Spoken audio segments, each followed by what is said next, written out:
Bersih semua, Bu. Alhamdulillah juga ya, karena Kota Padang ini lagi marak-maraknya hujan ya. Iya, Bu. Banjir, Bu. Ya, semoga kita selalu dalam keadaan sehat. Amin.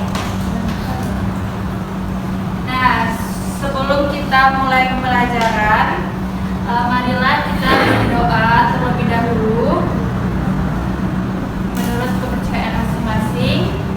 Berdoa mulai.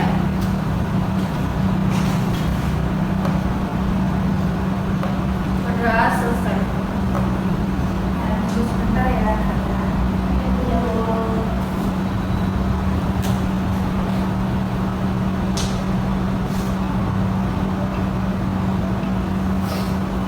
Oke, hari ini kita akan belajar mengenai teks cerpen.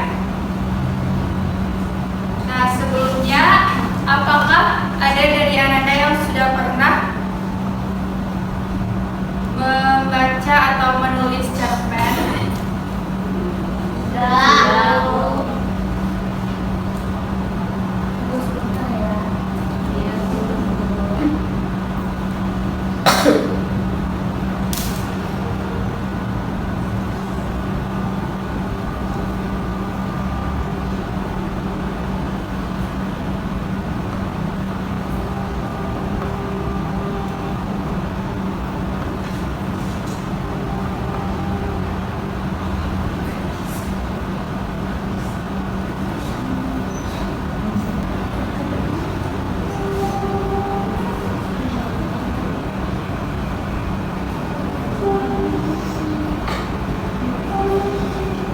Nah, teks cerpen merupakan singkatan dari cerita pendek. Nah, cerita pendek ini merupakan salah satu jenis karya sastra yang berbentuk prosa fiksi.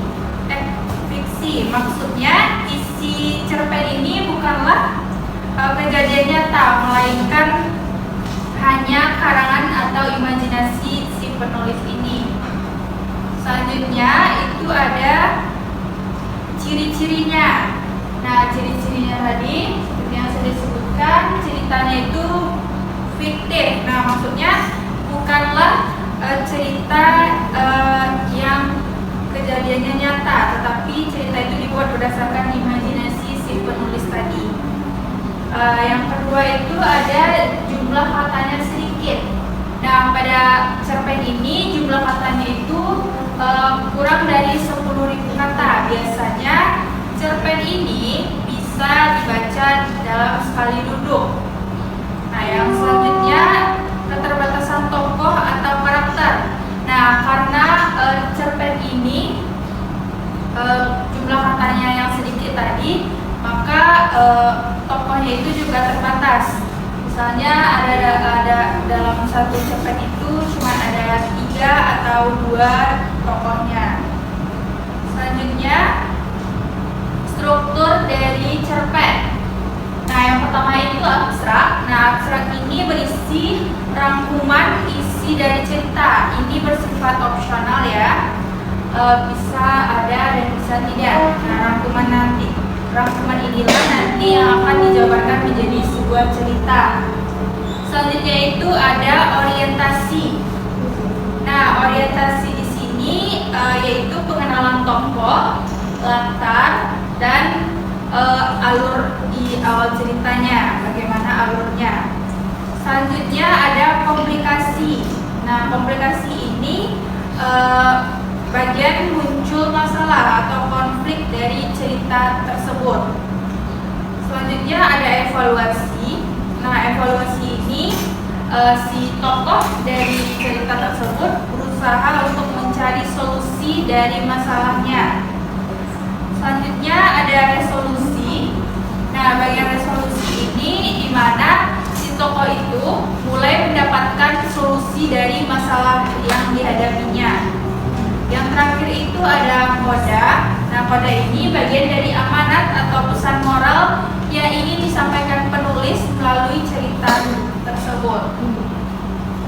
Selanjutnya itu ada unsur-unsurnya. ada dua unsur. Yang pertama itu unsur intrinsik dan yang kedua itu unsur ekstrinsik. Nah, pada unsur intrinsik ini ada tema, ada tokoh, siapa saja tokoh-tokohnya, dan watak tokoh ini bagaimana sifat si tokoh yang ada di dalam cerita, latarnya, apakah ini latarnya di sebuah sekolah atau di depan rumah, halaman di depan rumah. Lalu ada alur. Nah, bagaimana alurnya? Apakah alurnya maju atau alurnya mundur? Selanjutnya ada sudut pandang, gaya bahasa. Apakah menggunakan gaya bahasa metafora, yaitu menggunakan perumpamaan untuk menggambarkan sesuatu, atau gaya bahasa personifikasi, yaitu benda mati seolah-olah hidup, atau menggunakan gaya bahasa hiperbola, yaitu menggambarkan sesuatu secara berlebihan. Yang terakhir itu amanat, pesan yang ingin disampaikan di dalam cerpen. Selanjutnya ada unsur ekstrinsik, ada 3, yaitu yang pertama latar belakang masyarakat. Nah, latar belakang masyarakat ini kondisi sosial, budaya, atau politik yang ada saat cerpen itu ditulis. Yang kedua, latar belakang penulis. Nah, yaitu riwayat hidup, pandangan, atau keyakinan dari penulis. Yang terakhir itu ada nilai-nilai dari cerita, ada nilai agama, nilai sosial, nilai budaya, dan lainnya. Nah, tadi Ibu sudah menjelaskan apa-apa saja tentang cerpen itu. Nah, selanjutnya Ananda dipersilakan untuk membaca cerpen ini sambil Ananda memikirkan apa pengalaman yang ingin Ananda buatkan di dalam cerita nantinya. Ibu akan menuliskannya. Nah, Ananda silakan dibaca ya. Bu, izin saya Oh iya, silakan. Ibu akan tuliskan di sini.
buat juga ini ke dalam latihannya ya.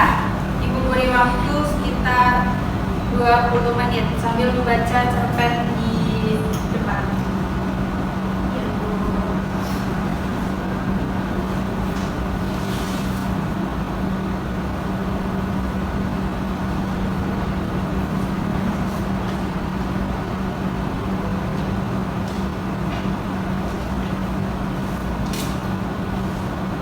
Nah, apakah sudah ada yang siap?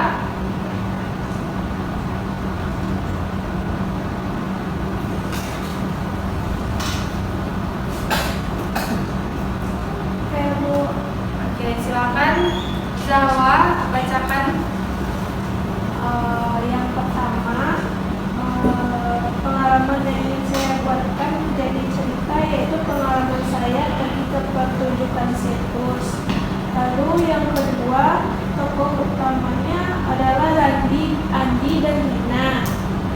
Dan untuk tempatnya yaitu pertunjukan sirkus di pinggiran kota. Sementara konflik utamanya adalah Andi dan Nina awalnya sangat senang untuk menonton pertunjukan, tiba-tiba di tengah kerumunan Andi kehilangan Nina. Oke, baik. Terima kasih Zahwa. Nah, untuk Ananda yang belum siap, silakan dilanjutkan di rumah dan buatlah yang tadi Ananda buat ke dalam sebuah cerpen minimal 2 atau 3 halaman ya.